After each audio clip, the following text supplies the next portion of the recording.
Oye País, buenas noches, oye País, yo soy Rudy González, gracias por su compañía en esta hora. ¿Qué semana?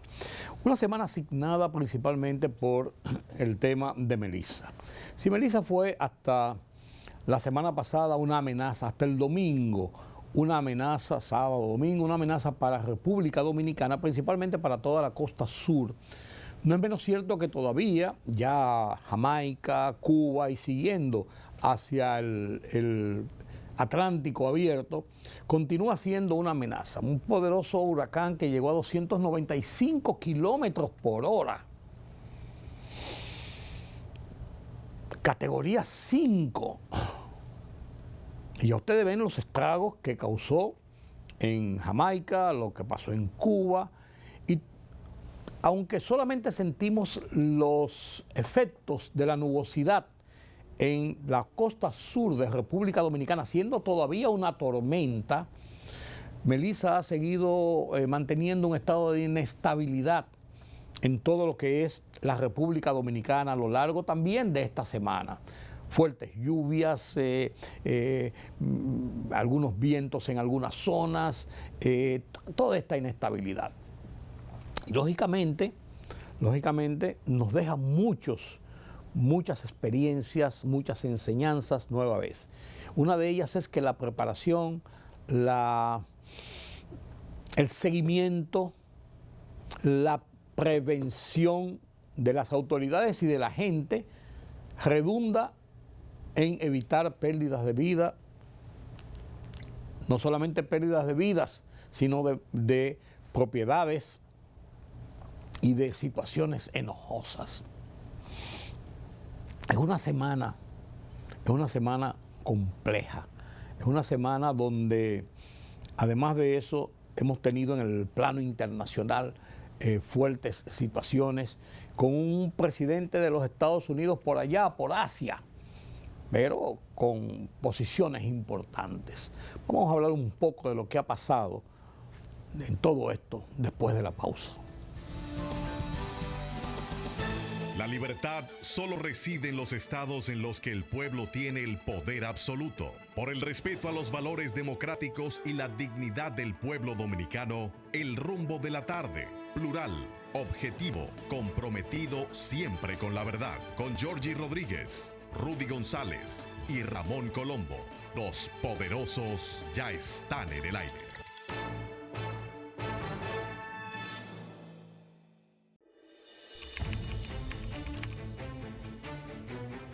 Periodismo de investigación, columnas, opinión, análisis, reportajes de fondo. Hora por hora, una completa plataforma multimedia. Periodismo con valor. Noticias horaporhora.com.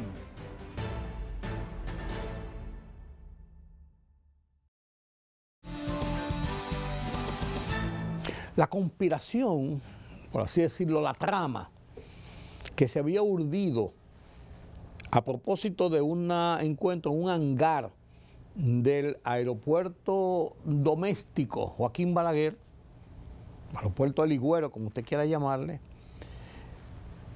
de un plan para secuestrar, para detener, para agarrar a Nicolás Maduro, parece salido de una película de Netflix o una película de James Bond.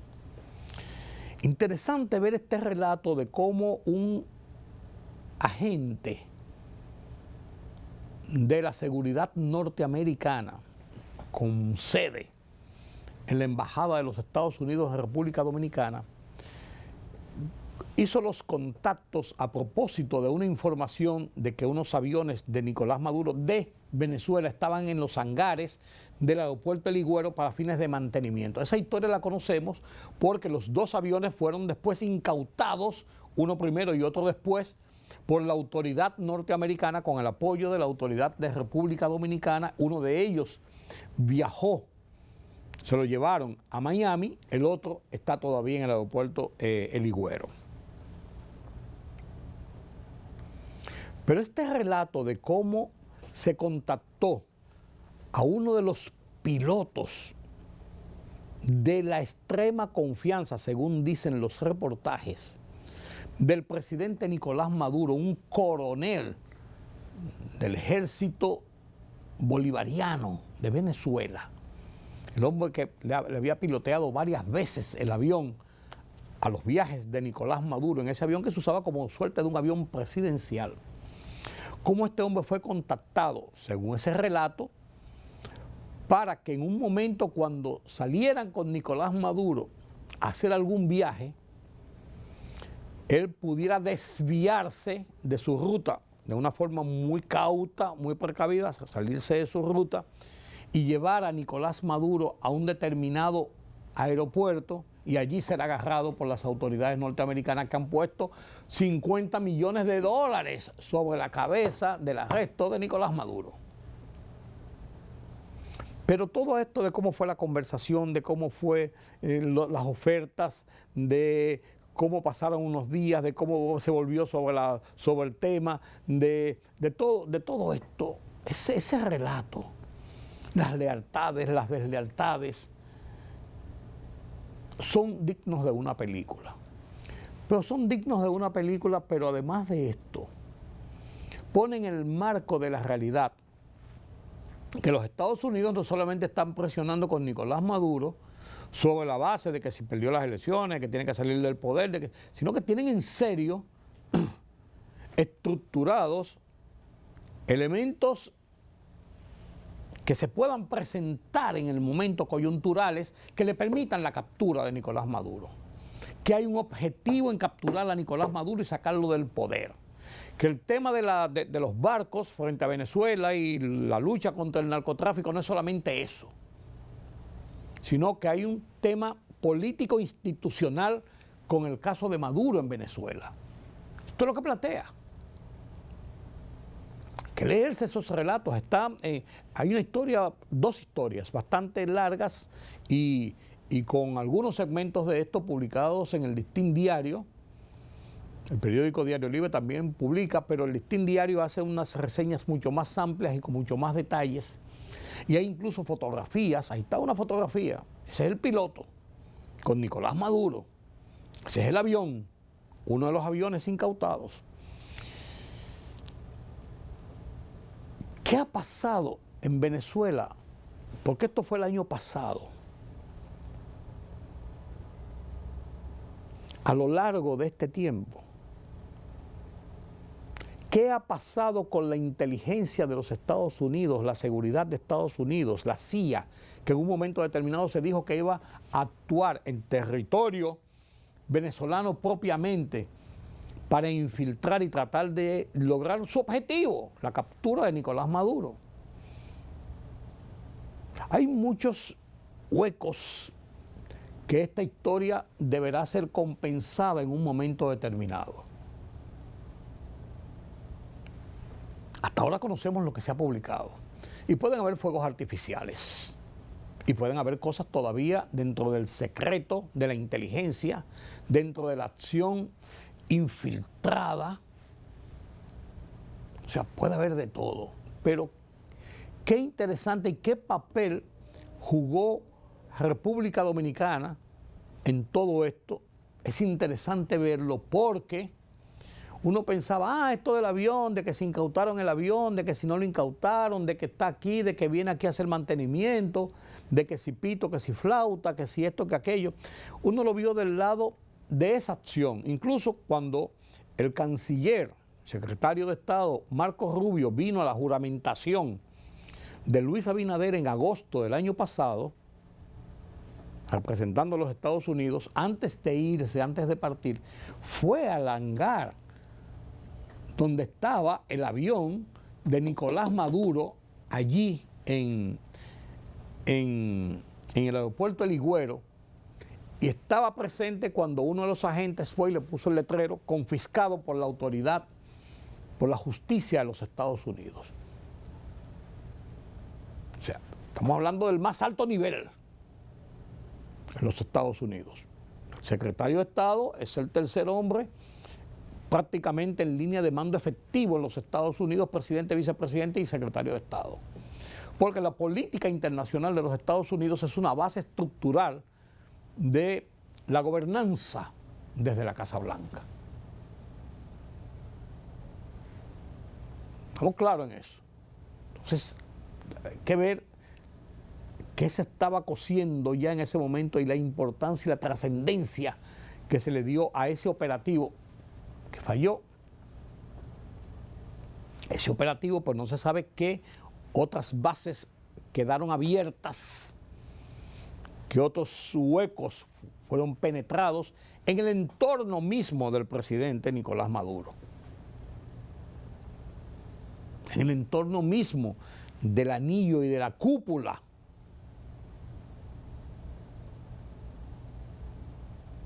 del hombre fuerte de Venezuela. Pero hay que verlo dentro de ese contexto, señores. Eso, vuelvo y le digo, yo que soy un apasionado de la literatura y de esa vida y de esos intríngulis de conspiraciones, de agentes secretos, de ese tipo de cosas. La verdad que vi huecos, que vi conformada la trama, cómo se ejecutaban, que estas reuniones secretas, privadas, en un hangar, hablamos, ahí conversamos rápido, y después nos sentamos en una mesa y después buscamos otra gente, y después, las cosas que se han podido decir y que se saben. ¿Qué más hay? Habrá que verlo. Y República Dominicana fue el escenario de esa trama para agarrar a Nicolás Maduro. Léanlo, es interesante, interesantísimo. Esta semana la Universidad Autónoma de Santo Domingo graduó 3.710 nuevos profesionales. La UAS, que cumplió 837 años de su fundación, primera universidad del Nuevo Mundo, se ha ido relegando en cierto modo con la aparición de nuevas universidades que han pasado a ocupar, universidades privadas que han pasado a ocupar las categorías principales en el ranking de universidades y de enseñanza en República Dominicana, como Ucamaima, la propia UNFU. Están otras universidades, la Católica Santo Domingo, OIM, Universidad del Caribe, hay muchas universidades ahora. Pero la Universidad Autónoma de Santo Domingo, yo soy guasdiano, es la Universidad Autónoma de Santo Domingo. Si vamos a ver el pénsul universitario, el currículum, la currículum de la UAS, ha decaído mucho, ha bajado mucho en los últimos tiempos, los problemas políticos, los problemas económicos, subvención completa del Estado, cuestionamientos, de todo ha pasado allí. Pero ha seguido siendo la UAS y no ha cejado en su principal objetivo, graduar nuevos profesionales. 3.710 graduados con motivo del 28 de octubre, que es la fecha de la fundación de la Universidad Autónoma de Santo Domingo.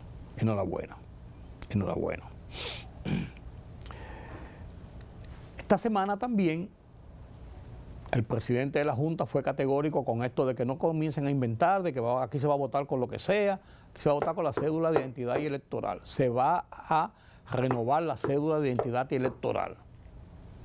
Y se va a garantizar el proceso electoral del 2028. Fue tajante con eso. Que no inventen. Andan buscándole periquitos y andan buscando formas que pudieran incidentar el proceso electoral que llevamos a cabo y que nos ha hecho fuertes institucionalmente, con sus virtudes y defectos, con sus altas y bajas, con sus ruidos, con sus momentos de tensiones, con sus crisis políticas. Pero hemos sobrepasado estas crisis. 74 con la abstención, 78 con el intento de golpe de Estado de los militares, 90 con la declaratoria de fraude, 94 con la crisis electoral que provocó una reforma constitucional y nuevas elecciones. con el intento y el tema de la reelección del 2015 y las grandes manifestaciones, con el ruido y el percance de las elecciones suspendidas en el 2020, las elecciones municipales, previo a las elecciones presidenciales y congresuales, en medio de, en las puertas mismas del inicio de la pandemia. Pero hemos sobresalido a todas estas crisis y hemos seguido. ¿Por qué echarle un jabón al sancocho institucional de los procesos electorales? Román Jaques fue radical. Cortecito Román Jaques. Y otro tema que esta semana fue interesante fue la defensa del presidente Luis Abinader sobre el tema de la importancia del transporte en el desarrollo de las sociedades y en los programas generalizados para hacer la ciudad más vivible, más moderna, menos traumática con los desórdenes que se producen cotidianamente con el tráfico vehicular, con las garantías de las personas llegar a tiempo a sus trabajos de una forma confortable, barata, segura, limpia, rápida. Así lo defendió Luis Abinader. El transporte no es solo una red de carreteras, o de trenes, o puertos, o aeropuertos. Es sobre todo la columna vertebral del desarrollo económico y social. Es lo que conecta al productor agrícola con el mercado, al trabajador con la oportunidad, al estudiante con su escuela o universidad y al ciudadano con los servicios del Estado. Por eso, para nosotros, invertir en transporte es invertir en equidad, en productividad y en futuro. Sin transporte no hay desarrollo. Y durante los últimos años hemos impulsado una gran transformación profunda en la movilidad dominicana. Hemos rehabilitado carreteras y caminos vecinales, uniendo comunidades aisladas. Avanzamos también en la modernización de nuestros puertos estratégicos, pero también estamos integrando los sistemas metro, teleférico y monorriel en Santo Domingo y en nuestra segunda ciudad en Santiago, un paso que refleja nuestra determinación de integrarnos a los foros donde se define la agenda global del desarrollo y de aportar nuestra voz y nuestras algunas experiencias desde el Caribe a todo el mundo. Cada obra, cada inversión es una apuesta por un país más competitivo, más integrado, pero también más sostenible, más verde. El transporte como motor del desarrollo para la resiliencia y la competitividad. Mucha gente pequeña, en lugares pequeños, haciendo cosas pequeñas, puede cambiar el mundo. Aquí, en Santo Domingo, podemos comenzar ese cambio construyendo juntos un nuevo mapa de la movilidad, un mapa más humano, más inteligente y, sobre todo, más sostenible para toda nuestra región. También en esta semana las narcolanchas siguieron siendo destruidas por los Estados Unidos. Nuevas, ahora en la zona del Pacífico se han incrementado las acciones a la zona del Pacífico desde Colombia y Venezuela, esa droga que va dirigida en lanchas hacia Centroamérica, hacia México principalmente, y hasta otras zonas para llegar a Estados Unidos, el mercado por excelencia de consumo de narcóticos. Varios muertos, van unos 50, ¿cuántos muertos es que van? Como 50 y pico de muertos van 50 y pico de muertos en los ataques a las lanchas, y esto prosigue, esto no se detiene, son 50 y tanto, estaba buscando la cifra, por aquí la tenía, no la tengo a manos, pero 50 y pico de muertos. Van 14 lanchas que han sido destruidas. Hay una decisión del gobierno de los Estados Unidos en ese sentido. Hay una decisión En una de las lanchas que destruyeron, República Dominicana, en aguas internacionales, hizo un operativo conjunto con las fuerzas norteamericanas que están custodiando el área para incautar la droga que quedó en el agua y llevarla a puerto. Ahora México, en la parte del Pacífico, participó en una operación para rescatar a uno de los sobrevivientes de uno de esos ataques. O sea, hay una acción combinada porque todos estamos padeciendo el ataque de esas lanchas y de esos carteles de la droga trayendo cocaína a nuestros países. No cabe dudas. Israel tiene su posición muy fija en el tema de Hamas. Entregan las armas, se rinden, cerramos esto o seguimos otra vez los ataques. Y esta semana hubo ataques nuevamente contra enclaves de Hamas que han continuado operando, aunque echaban para atrás. No, espérense, no fuimos nosotros, no sabemos. Israel no se ha perdido en eso hasta que eso no esté bajo su control total y Hamas esté destruido. Eso va a ser un foco constante y permanente de peligro internacional.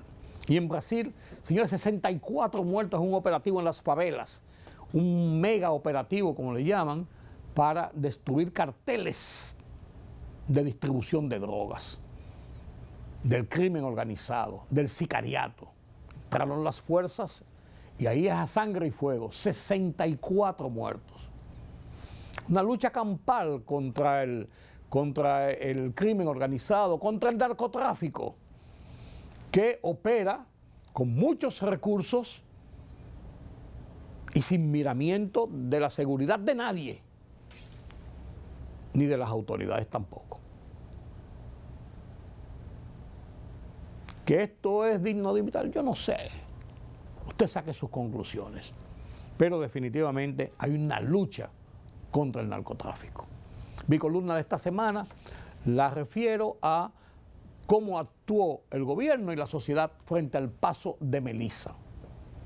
Y la titulé Medidas correctas o correctas decisiones. Lo comparto con ustedes a continuación.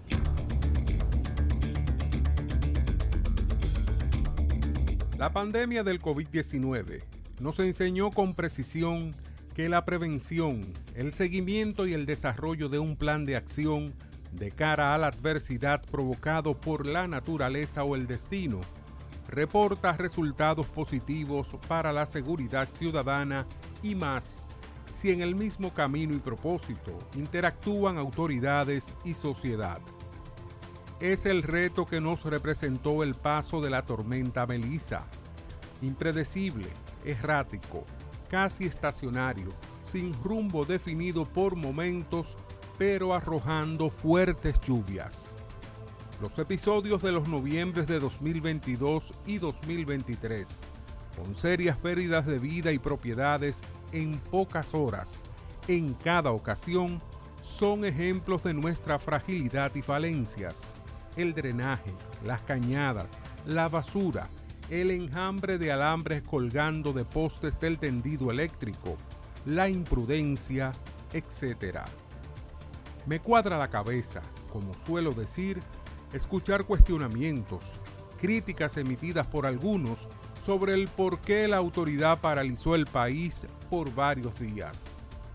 Entiendo correcta la decisión del gobierno, del presidente de suspender todas las labores para proteger a la población de las consecuencias de las lluvias intensas, inundaciones, ventarrones, tormentas eléctricas. El presidente Abinader, la vice, los directores del Centro de Operaciones de Emergencias COE, Meteorología, Defensa Civil, jefes militares, ministros, etc., lucían ojeras y reflejaban cansancio en cada conferencia de prensa o aparición pública, pero siguieron ahí, hora por hora, día por día. Salvar vidas era la meta y se logró. El gobierno hizo su parte, la mayoría de la gente también, así lo reconoce la generalidad de la sociedad. Ahora es tiempo de mitigar los daños, de ayudar a los afectados, en cuya acción advierto, hay que poner ojo con esos aprovechados de siempre, que procuran buscarse unos cuartos aduciendo pérdidas ficticias. Política, economía, sociedad. Los temas del día a día los contamos con claridad y con precisión. Recuérdate que el INTEVI se aumentó a un 18 para bajarlo a un 16. Sí. Una libertad de prensa que ellos no manejan y de expresión. Hay una especie de experiencia frustrada de la OEA en Haití. En Oye País, información veraz, periodismo con valor. Oye País, de lunes a viernes a las 12 de la medianoche por Color Visión. Siempre lo mejor. Periodismo de investigación, columnas, opinión, análisis, reportajes de fondo. Hora por hora, una completa plataforma multimedia. Periodismo con valor. Noticias horaporhora.com.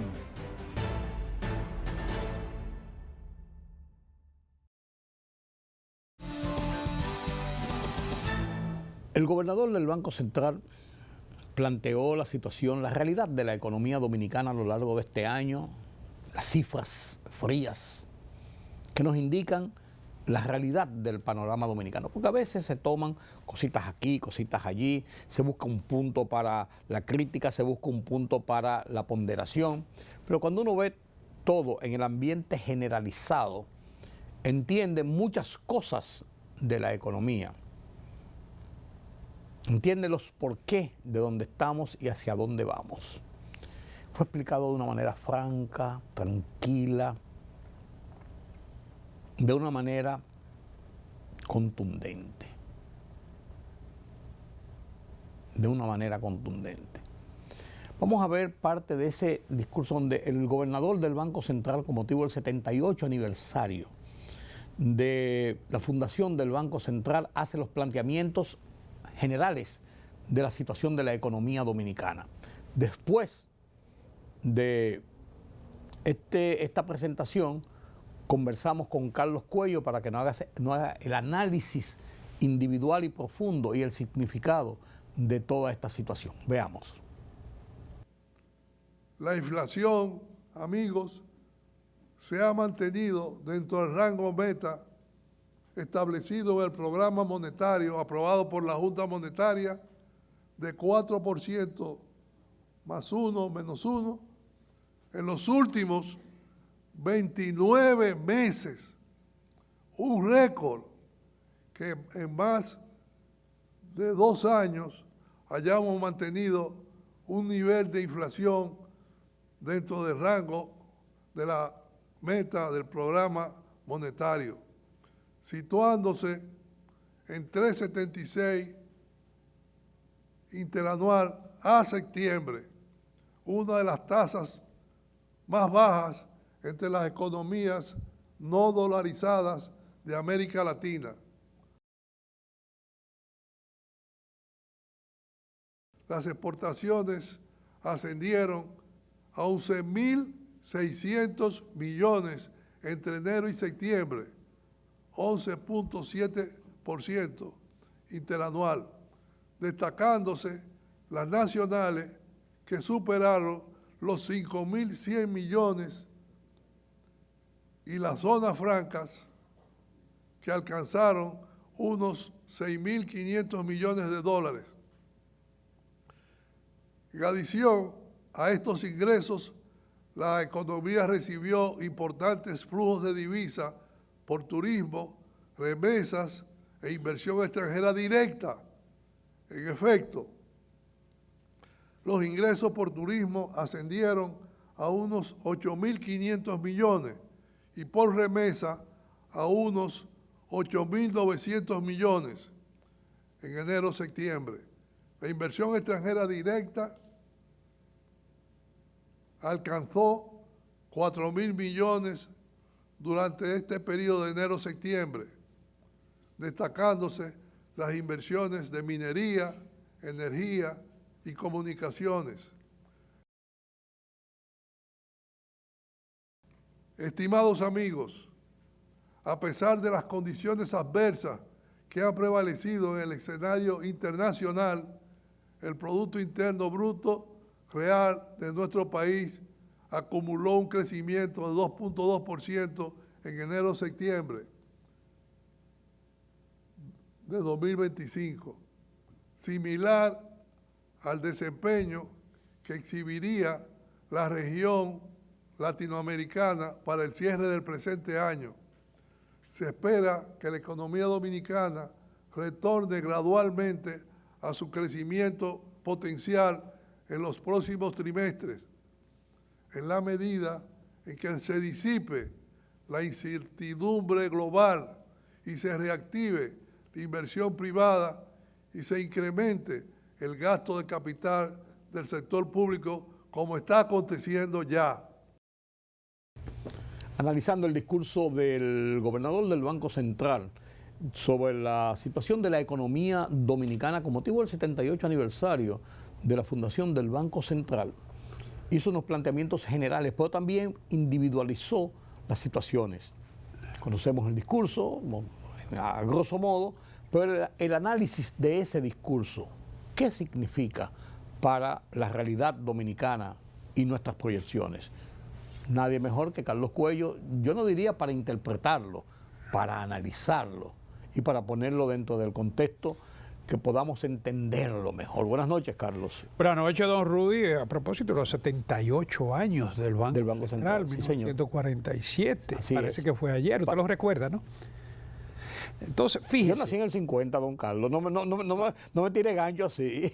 Entonces, fíjese que este discurso, más que un discurso, tiene la importancia de que incluyó lo que es la evaluación de la economía o digamos, el informe de la evolución de la economía para los primeros 9 meses. Claro. O sea, normalmente se emiten informes mensual, se entrega lo que es el IMAE, ¿no? Mensual, trimestral, semestral y anual. Entonces este sería el tercer trimestre del año, valga decir, el penúltimo trimestre del año, ¿no? Pero que da una proyección clara de lo que ha pasado y hacia dónde vamos. Sí, incluso algunos organismos internacionales como la CEPAL ya con septiembre hacen su proyección. Sí, claro. Ya 9 meses son un buen conteo para tú poder hacer proyección. Correcto. Lo cual no significa que obviamente necesariamente se vayan a cumplir. Sí, no, y que vayan a ser tan exactos, pero Claro.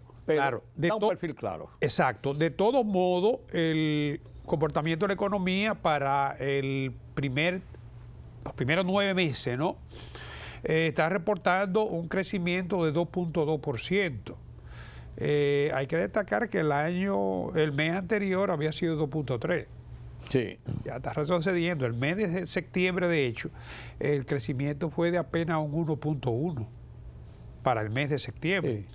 Habíamos tenido en el mes anterior 1.5, 2.9. De hecho, el crecimiento de septiembre es de los más bajos, que exceptuando el mes de febrero, que fue 0.7, ¿no? Porque en el momento donde el presidente habló de que había una resiliencia, una desaceleración de la economía. Cierto. Pero el mes de septiembre, exceptuando el mes de febrero, que fue 0.7, ¿no? Está entre los más bajos. Sí. Como mes, crecimiento alguno.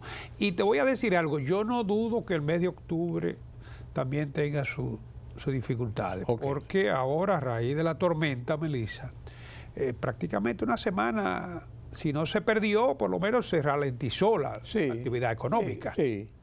Y lo que yo creo, a mí lo que más me preocupa de si se perdió, porque yo no sé si lo que se pierde se recupera, porque las operaciones que no se hicieron, sí, se recupera, sino las pérdidas que pudo tener, por ejemplo, la parte productiva en la agricultura, en alguna producción que no se haya entregado a tiempo y se tenga que reponer mucho más adelante, no sé. Pero se desacelera. Sí, no, lógico. Entonces, ahora mismo el Banco Central hace una proyección, es de 2.2, el crecimiento para enero-septiembre. Y ya el Banco Central habla aquí en sus proyecciones de un crecimiento en torno al 2.5%. O sea que del 3 más arriba, más abajo, ya se bajó al 2. Es que estamos en un 2.5. 2.2. Por eso te digo, ya se bajó al 2.5. Y octubre, con el impacto de la tormenta ahora, no luce que se pueda hacer muchas expectativas. Ok. Diciembre sí. Sí, pues tradicional. Exacto. Incluso la segunda mitad de noviembre también, ya por el movimiento económico, comercial principalmente. Y diciembre completo sí hay por la cantidad de dinero que está en la calle. Pero tendría que crecer estos últimos 2 meses. No. Entre 3 y 4. No. Eso es un poquito difícil. Quizá diciembre. Entonces, además, se incluye en el informe un discurso y paralelamente el informe de los primeros 9 meses, ¿no? El Banco Central dice que ha colocado 66.000 de los 81.000 millones de pesos aprobados por la Junta Monetaria para facilidades financieras con el propósito de reactivar la economía en esta última parte. O sea, quedan unos 15.000 todavía, sí, todavía sin colocar. Y la tasa pasiva, como consecuencia de ese mayor flujo de liquidez, se ha reducido a un 6.6 y a un 13.9, casi un 14 las tasas activas. La inflación se mantiene, se ubicó a septiembre 3.76, por debajo del objetivo meta de inflación. Fíjate que lo ponderó él, 29 meses. Exacto. Sí, lo ponderó porque ese es un logro de las políticas del Banco Central. Claro, 29 meses dentro del objetivo meta de inflación. Claro. Las exportaciones ascendieron a 11.600 millones de pesos y se espera que las exportaciones para este año asciendan a 14.900 millones de dólares. Aquí en las exportaciones ha incidido mucho el oro, por los altos precios sobre todo, ¿no?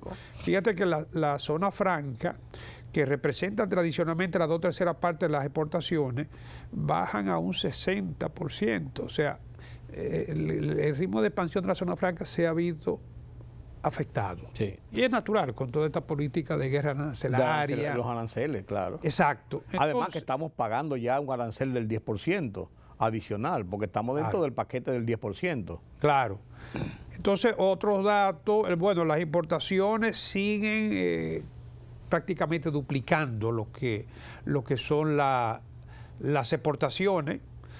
Afortunadamente el país cubre lo que es el déficit comercial, déficit de la balanza comercial, importaciones de mercancía menos exportaciones de mercancía, con el turismo y la remesa y la inversión extranjera. O sea, de lo contrario, si nosotros no tuviéramos esa generación de divisas por el lado de lo que son las actividades, los servicios y las transacciones unilaterales, el déficit de la cuenta corriente habría que financiarlo con grandes ajustes en el tipo de cambio, sobre todo, ¿no? Entonces, se espera que el país genere ingresos de divisa por unos 46.000 millones de dólares.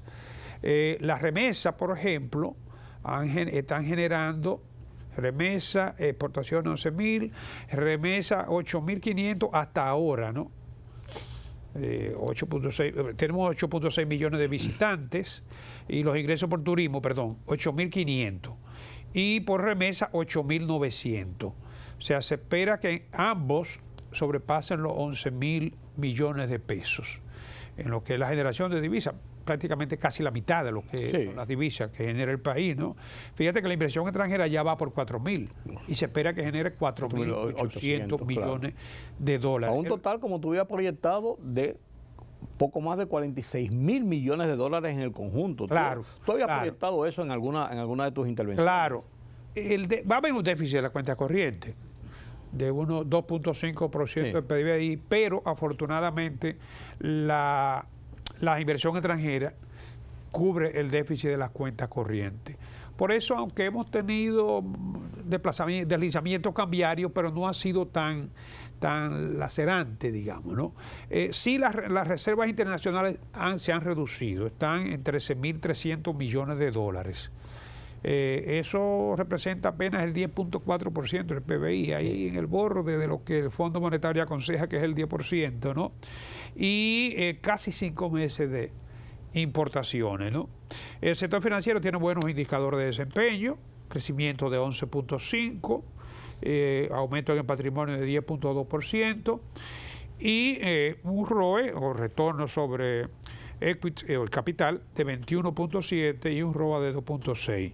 La solvencia regulatoria alcanzó el 18.4 en junio, por encima del requerido, que es el 10%, y la economía dominicana generaría divisa, como te dije, de 46.000 millones. Esas son las cifras principales del informe del Banco Central acerca del desempeño de la economía dominicana para los primeros 9 meses y las proyecciones ya muy cercanas para el año 2025. En el mismo marco del encuentro en el Banco Central, Magín Díaz dio unas declaraciones, algunos otros economistas que estaban hablando de dieron algunas declaraciones y hablan de diferentes aspectos de la economía, pero todo va coincidiendo en las reseñas periodísticas, uno lo ve de estos últimos días, Carlos, que va coincidiendo con la idea de si para el próximo año realmente nos vamos a embarcar en una reforma fiscal,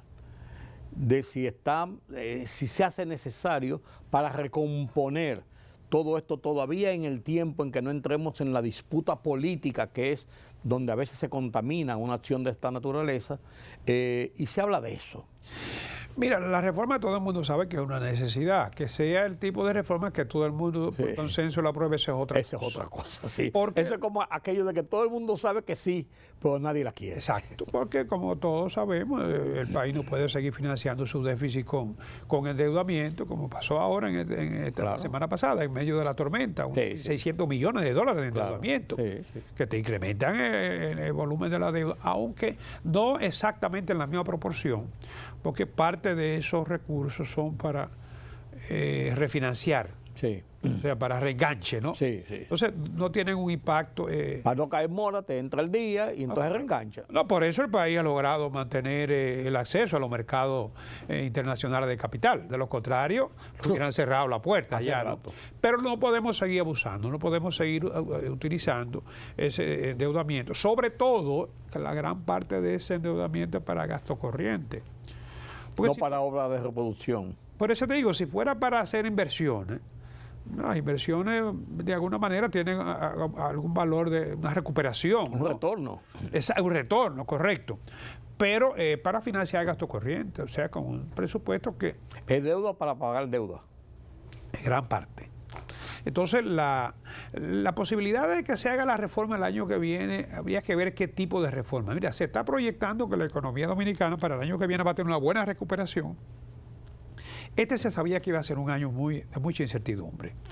Con la llegada del presidente Trump en enero, y la guerra arancelaria, que todavía no termina, ¿no? Se sabía que iba a ser un año de muchas dificultades. Entonces, para el año que viene, todos los organismos internacionales le dan a la economía dominicana un crecimiento puntero en la región. Pero va a depender. Claro, y nos habla de una recuperación en torno a lo que ha sido este año. Claro, pero va a depender de muchos factores. No, claro. Uno de ellos, lo que tú planteabas. Si se hace una reforma fiscal, ¿qué tipo de reforma sería? Pero una reforma fiscal no es indiferente a lo que es el crecimiento de la economía. No, claro. En un primer momento, la experiencia indica que la reforma va a desacelerar el ritmo de crecimiento de la economía. Como todo nuevo proyecto. Claro, porque ¿de dónde salen los recursos para generar mayores ingresos? O aumentan los impuestos, las empresas van a disponer de menos recursos para poder hacer inversiones, y la familia va a disponer de menos ingresos para el consumo. Claro. Entonces, se van a afectar el consumo y la inversión, salvo que el gobierno, con los recursos generados, lo destine a la inversión pública, que no sería suficiente como para garantizar que ese trasiego de recursos va a tener una equivalencia. Y menos inmediato. Podría ser a más largo plazo. Exacto, por eso te digo que en el corto plazo cualquier reforma va a tener un impacto de contracción o de desaceleración de la economía. Y la gente, incluso los empresarios, la misma gente, se retrae por naturaleza propia hasta ver cómo vienen las cosas. Además de eso, porque la gente toma decisiones en función de las expectativas. Sí, claro. Claro. Si las expectativas, como el solo hecho de que se esté discutiendo la reforma y de que puede afectar, entonces ya eso crea incertidumbre y hace que la gente se abstenga de tomar decisiones de inversión o de proyecto, de emprendimiento, ¿no? Fíjate que en el crecimiento de la economía aquí la construcción tiene un negativo de menos 2. Sí. Menos 2 la construcción. Claro, claro. Agropecuaria afortunadamente ese ha respondido 3.9, ¿no? Y el sector financiero 7.4. Y el turismo, bares, Exacto. restaurantes y eso que se ha mantenido en un nivel de 7 y algo. Exacto, pero como quiera, ligero, 3.3. Y fíjate que la construcción, pues además hay un punto, Carlos, que yo estaba viendo en el cuadro, cuando estaba examinando el cuadro, que las telecomunicaciones, que en un momento determinado, hasta hace unos años, fue el puntal de desarrollo y de aumento, de crecimiento importante en la economía, ya ha buscado un techo. Porque ya todo el que iba a tener un celular lo tiene. Se todo el que veía venir. Claro, pero que uno pensó siempre, ese es un punto importante, pero ya ha ido buscando un techo que en los últimos 2 años se ha mantenido más o menos similar. 0.4. Sí, es lo que Dentro de los servicios, porque los servicios son los que le dan el impulso a la economía. Pero los servicios tienen un 2.9%. Sí. Pero hay negativos, como servicios profesionales, por ejemplo, las comunicaciones, como tú bien destacas, prácticamente estancada, ¿no? Transporte 4%, el comercio 2.5%, pero la verdad es que ya la posibilidad de que tengamos el crecimiento soñado a comenzar el año y a mediados del año son descartados prácticamente. ¿Tiene alguna influencia estos números, ya esta realidad, sobre lo que se ha presentado en esta semana y todavía la semana pasada, de que la tasa del dólar ha seguido incrementando? Ya vi que habían operaciones sobre 64 de una forma normal en los bancos. Volvió otra vez al 64. Sí. Esperemos que sea coyuntural. Aparentemente el Banco Central ha estado desprendiéndose de parte de su reserva, ¿no? Pero ya lo comentábamos la semana pasada, el problema que tiene el mercado cambiario es el nerviosismo. Sí, no. Ahí está todo. Todavía el comportamiento está dentro de lo que es el margen de depreciación contemplada para el año. Una depreciación de un 4%, lógicamente no es una depreciación que esté fuera de control. Sobre todo en un mercado que no se pretende que sea un mercado regulado, un mercado tipo de cambio controlado, ¿no? Pero lo cierto es que el impacto mayor de lo que es esa depreciación se ha presentado en momentos específicos. Claro. En el trimestre del año y ahora ya, claro. al final del año. Claro. Los últimos 2 meses sobre todo. Y tiene un componente importante de la tasa de cambio y del tipo de cambio, porque no todo el mundo hace ese análisis económico que tú haces. Bueno, la proyección es 65, vamos a suponer, 64, 65. Entonces ha ido pasando a lo largo del año. No, la gente lo ve por la coyuntura, en el momento. Y se espanta y entonces sale y se produce la demanda inducida, diría yo, que ahí produce una alteración mayor, y además de eso, de cómo eso se refleja, por ejemplo, en el comercio. La construcción, la venta de apartamentos, la venta de vehículos, la venta de enseres, que todo viene importado. Entonces se le carga a ese costo de reposición imaginario o supuesto o real, pero proyectado, que tú no sabes a cómo va a terminar. Probablemente los precios aquí ahora mismo no estén reflejando la realidad. La realidad en materia de costo. Claro. No lo están reflejando porque con esa inestabilidad cambiaria coyuntural, obviamente que todos los precios están basados en unos costos de liquidación, sobre todo los productos importados. Prácticamente todos los que nosotros utilizamos tienen algún componente importado, ¿no? Por encima. Sí. Por el famoso costo de reposición de que tú hablabas. Sí, que es una realidad. No, claro. Pero es una realidad, pero que el consumidor dice, ¿por qué me va a afectar a mí el futuro? Claro.